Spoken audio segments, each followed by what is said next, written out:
Konflik Iran-Israel sering banget kan kita dengar di berita. Tapi sebenarnya apa sih yang terjadi? Nah, di sini kita bakal coba kupas tuntas, lebih dari sekedar ledakan dan judul berita, untuk ngelihat 3 perang tersembunyi yang lagi jalan barengan. Biasanya, semuanya tuh dimulai dari pesan kayak gini. Singkat, cuma teks kesannya kaku banget. Ledakan keras di sebelah utara Tel Aviv. Ya ini kan informasi mentah, tanpa filter, langsung dari zona konflik. Tapi ini baru permukaannya doang loh. Tapi coba deh perhatiin ada yang aneh nggak? Nggak ada foto, nggak ada video.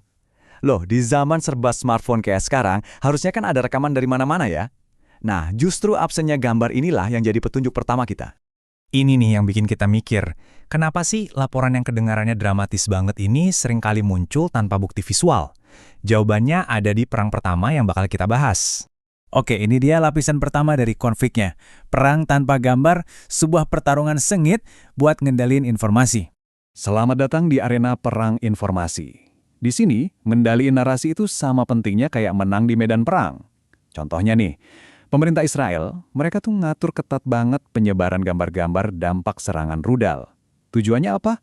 Ya, buat mencegah musuh dapat info intelijen real time tentang di mana persisnya rudal mereka mendarat. Nah, disinilah letak ketegangannya. Di satu sisi, pemerintah punya alasan keamanan nasional. Tapi di sisi lain, publik di seluruh dunia pengen transparansi. Tarik ulur ini nih, yang akhirnya menciptakan apa yang disebut para ahli strategi sebagai kabut informasi. Sebuah kekosongan di mana gosip dan disinformasi bisa nyebar lebih cepat daripada fakta. Oke, dari perang informasi yang penuh bayangan, kita pindah ke konflik yang lebih kelihatan fisiknya. Disinilah kita bakal lihat spiral eskalasi yang bahaya banget. Sebuah siklus aksi dan reaksi yang seolah nggak ada habisnya.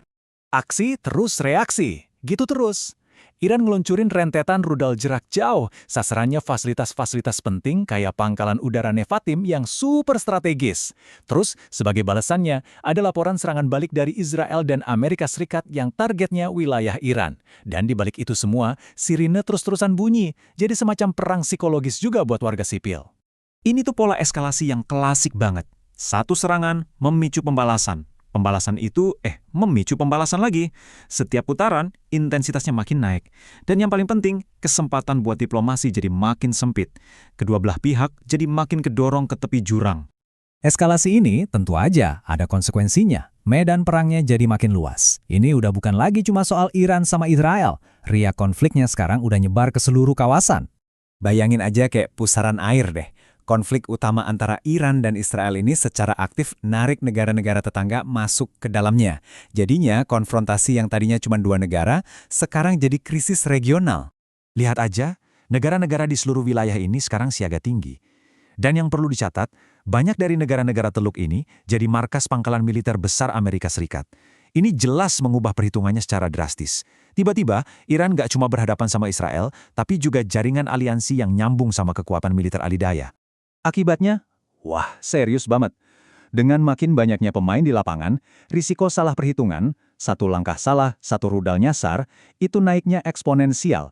Di lingkungan yang udah panas kayak gini, satu percikan api aja bisa nyulut kebakaran regional yang dahsyat.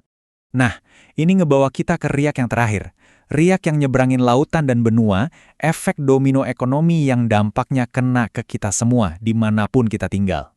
Betul banget. Konflik yang jaraknya ribuan kilometer itu bisa langsung berasa di dompet Anda. Inilah kenyataan hidup di dunia yang saling terhubung. Gini nih rantai reaksinya berjalan. Semua berawal dari ketegangan regional di pusat energi dunia.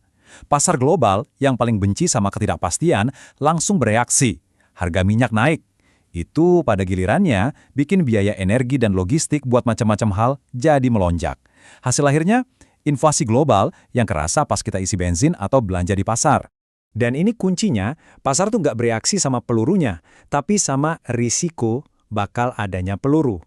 Cuma rasa takut akan adanya gangguan pasokan di masa depan aja, udah cukup buat naikin harga hari ini. Jadi, yang mendorong dampak ekonomi itu adalah reaksi terhadap kemungkinan, bukan kepastian. Jadi, dengan semua faktor ini, perang informasi, eskalasi militer, dan dampak ekonomi, kita sekarang ada di posisi mana? Ini nih pertanyaan yang paling penting. Siklus ini bakal berhenti nggak ya? Kalau ngelihat perang informasi yang bikin semuanya jadi kabur dan logika eskalasi yang nggak ada putusnya, jawabannya jujur sangat nggak pasti. Dinamikanya sekarang itu kayak udah kekunci. Masing-masing pihak ngerasa harus bales, harus pamer kekuatan. Di situasi kayak gini, setiap langkah mundur bisa dianggap sebagai kelemahan. Makanya, jalan menuju deeskalasi itu jadi sempit banget dan penuh bahaya. Jadi setelah kita analisis semua ini, kira-kira apa satu hal yang hampir pasti bakal terjadi? Di tengah kabut informasi dan dentuman rudal, ada satu hal yang bisa dibilang pasti. Harga energi bakal merespons.